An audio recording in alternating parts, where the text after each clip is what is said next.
నమస్తే welcome to TV 786 మైనారిటీల సంక్షేమమే మా లక్ష్యం. మైనారిటీల మనోభావాలు దెబ్బతీస్తున్న ప్రభుత్వ అధికారులు. ఎంపీ ఎమ్మెల్యే చెప్పినా స్పందించని కలెక్టర్ నిర్లక్ష్యం దేనికి సంకేతం?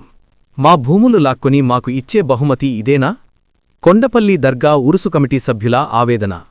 కోట్ల విలువైన భూములు డాక్టర్ ఎన్టీటీపీఎస్కు ధారాదత్తం చేస్తే ఉరుసు మహోత్సవానికి కనీస సదుపాయాలు ఏర్పాటు చేయకపోవటం అత్యంత దుర్మార్గమైన చర్య అని మండిపడ్డారు కొండపల్లి హజరత్ సయ్యద్ షా బుఖారీ బాబా దర్గా ఉరుసు కమిటీ చైర్మన్ అల్తాఫ్ బాబా. విజయవాడ ఎంపీ, మైలవరం ఎమ్మెల్యే మౌలిక సదుపాయాలు కల్పించాలని కలెక్టర్కు చెప్పినా ఇప్పటివరకు కలెక్టర్ స్పందించకపోవటం దేనికి సంకేతమని ఆవేదన వ్యక్తం చేశారు.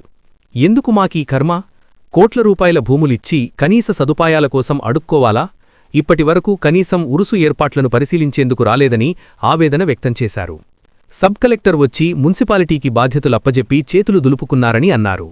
ఇప్పటివరకు ఇతర ఏ సదుపాయాలు ఏర్పాటు చేయలేదని, ఉరుసు మహోత్సవం ప్రారంభమవటానికి కేవలం ఒకరోజు మాత్రమే ఉందని అన్నారు. కోట్ల రూపాయల మా భూములు లాక్కొని కనీస సదుపాయాలు కూడా చెయ్యకపోవటం తగదన్నారు. కులమతాలకు అతీతంగా వచ్చే లక్షలాది భక్తులకు జిల్లా యంత్రాంగం చేసింది శూన్యమని, దర్గా, మసీదు ప్రాంతం అధికారుల నిర్లక్ష్యం కారణంగా చీకటిమయంగా మారిందన్నారు. వేరే ఉత్సవాలు ఇలాగే చేస్తారా? ముస్లిం మైనారిటీల దర్గాలు, ఉత్సవాలంటే ఇంత చిన్నచూపా? 3 నెలలుగా కలెక్టర్ చుట్టూ తిరుగుతున్న మాటలు తప్ప కనీసం ఏర్పాట్లు చెయ్యలేదని ఆవేదన వ్యక్తం చేశారు.